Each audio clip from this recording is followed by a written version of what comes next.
મારા વાલા પ્રિયો, તમે કેમ છો? શું તમે સારા છો? શું તમે આનંદિત છો? આપણા જીવનની અંદર આપણે ઘણીવાર પરમેશ્વરનો જે પ્રેમ છે તે પ્રેમને યાદ રાખવો જોઈએ. ઘણીવાર આપણે દુનિયાવી સમસ્યાઓ તરફ જોઈએ છીએ. આ સમસ્યા, તે સમસ્યા, તેઓ આવું કરે છે, તેઓ પ્રેમાળ નથી, તેઓ આવી રીતે મને સમજી રહ્યા નથી. આસપાસ તે વસ્તુઓ આપણે જોઈએ છીએ અને તે વિશે વાત કરીએ છીએ.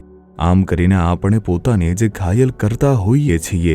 વિચાર કરી જુઓ, શું તમે આવું કરી રહ્યા નથી? ઘરના લોકો સમજી રહ્યા નથી, કાર્યસ્થળના લોકો આવા છે, મને એવું લાગે છે કે કોઈ મને સમજતું જ નથી, તેઓ મને પ્રેમ કરતા નથી. આવું વિચારીને તમે પોતાને જ નુકસાન પહોંચાડી રહ્યા છો. પરંતુ શું તમે એક વાત જાણો છો? અનાદિકાળથી અનંતકાળ સુધી તમને પ્રેમ કરનાર એક ખૂબ જ એવા પ્રેમાળ પરમેશ્વર છે. તે શું કહે છે જાણો છો? યર્મિયા 31મો અધ્યાય તેની 3જી કલમ. મેં તારા પર અખંડ પ્રેમ રાખ્યો છે, તે માટે મેં તારા પર કૃપા રાખીને તને મારી તરફ ખેંચી છે.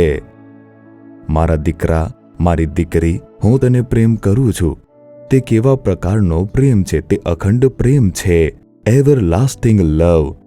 એનો અર્થ છે કે તે પ્રેમ શાશ્વત છે, તે બદલાશે નહીં, તે ઝાંખું થશે નહીં. પ્રભુના આપણા માટેનો પ્રેમ ક્યારેય પણ ઘટી જતો નથી. વર્ષ 1972માં પ્રભુએ મને કૃપાથી બચાવ્યો. તે મારા હૃદયમાં આવ્યા અને મેં તેમને સ્વીકાર્યા. તેમણે મને પ્રેમાળ દયાથી ખેંચી લીધો હતો. તેમણે મને પ્રેમ કરીને પોતાનો બનાવ્યો અને સંતાન બનાવ્યો. આટલા બધા વર્ષોના સમયોમાં તે જે અનુભવ હતો તેના પછીના 52 વર્ષોમાં વિવિધ ભૂલો, ખામીઓ અને નબળાઈઓ રહી છે. મેં એવા કાર્યો પણ કર્યા જેનાથી પ્રભુને દુઃખ મળ્યું. બાઇબલ વાંચ્યા વિના રહ્યો છું, પ્રાર્થના કર્યા વિના રહ્યો છું. હું ઘણી વખત નિરાશ થયો છું. પરંતુ જો મને પૂછો કે તે પ્રેમ બદલાઈ ગયો છે કે શું? બિલકુલ નહીં. તે તેમનો શાશ્વત પ્રેમ છે.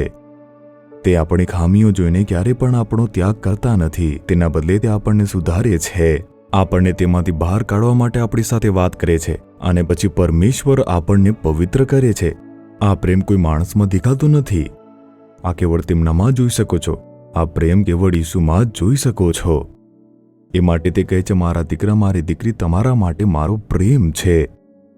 તે શાશ્વત છે, બદલાતો નથી, તે હંમેશ માટે કાયમ રહેશે. તેથી જ મેં મારું લોહી વેવડાવ્યું, વધસ્તંભ પર મૃત્યુ પામ્યો, તમને મુક્ત કર્યો છે. જ્યાં સુધી હું તને સ્વર્ગમાં ન લઈ જાઉં ત્યાં સુધી આ કૃપા તારી સાથે રહેવાની છે. તે કેટલો અદ્ભુત પ્રેમ છે! જ્યારે આપણને પ્રેમ કરનાર, સુધારનાર, પવિત્ર કરનાર, સામર્થ્ય આપનાર અને માર્ગદર્શન આપનાર આટલા સારા પરમેશ્વર આપણી સાથે હોય છે તો શા માટે નિરાશ થાવ છો? આ મને પ્રેમ કરતો નથી, તે પ્રેમ કરતો નથી, તે સમજી રહ્યા નથી, આવી રીતે કહો છો. ઈસુ છે જેમણે પોતાના જીવનનું બલિદાન આપ્યું છે તમારા માટે. તે ફરીથી સજીવન થયા. તે તમને પ્રેમ કરે છે.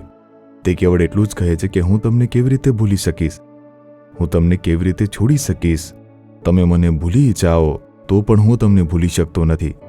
કદાચ તમે ગુસ્સે થઈને પ્રાર્થના કરવાનું બંધ કરશો, છતાં હું તમને ક્યારેય છોડીશ નહીં. પ્રભુ વારંવાર આપણને શોધતા આવે છે. તે આપણને સુધારે છે, આપણને તેમની હાજરીમાં પાછા લાવશે, જેથી આપણા જીવનની અંદર તે આનંદ પાછો આવશે. તે પિતાનો પ્રેમ છે, તે માતાનો પ્રેમ છે. તે પ્રેમાળ પ્રભુ તમને જોઈને કહી રહ્યા છે, મારા દીકરા, મારી દીકરી, મને તમારા માટે જે પ્રેમ છે તે અનંત કાળ સુધી તમારી પાછળ રહેશે. તે શાશ્વત પ્રેમ છે. શું તમે નિરાશ થઈ ગયા છો? શું પ્રભુ મને ભૂલી ગયા છે, ત્યજી દીધો છે, આમ વિચારો છો? તે તમને કેવી રીતે ભૂલશે, ત્યજી દેશે? તેમનો પ્રેમ બદલાતો નથી. શું તમે ફરીથી તેમના પ્રેમમાં પડશો? શું તમે પોતાને સમર્પિત કરશો? હું તમારા શાશ્વત પ્રેમમાં સમર્પિત થાઉં છું, પ્રભુ આમ કહેશો, અને પછી તેમનો આનંદ તમારી અંદર આવી જશે. તમારી બધી નિરાશા દૂર થશે. તમે આનંદિત થઈ જશો. તમારી આંખો બંધ કરો અને તેમને કહો કે હે પ્રભુ, તમે મને શાશ્વત પ્રેમથી પ્રેમ કર્યો છે. તે પ્રેમ માટે હું કશું કરી શકતો નથી. મને આટલો પ્રેમ કરવા બદલ તમારી સ્તુતિ થાવ, સ્તુતિ થાવ, સ્તુતિ થાવ.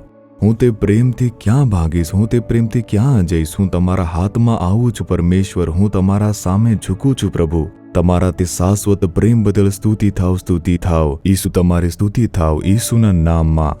Amen, amen.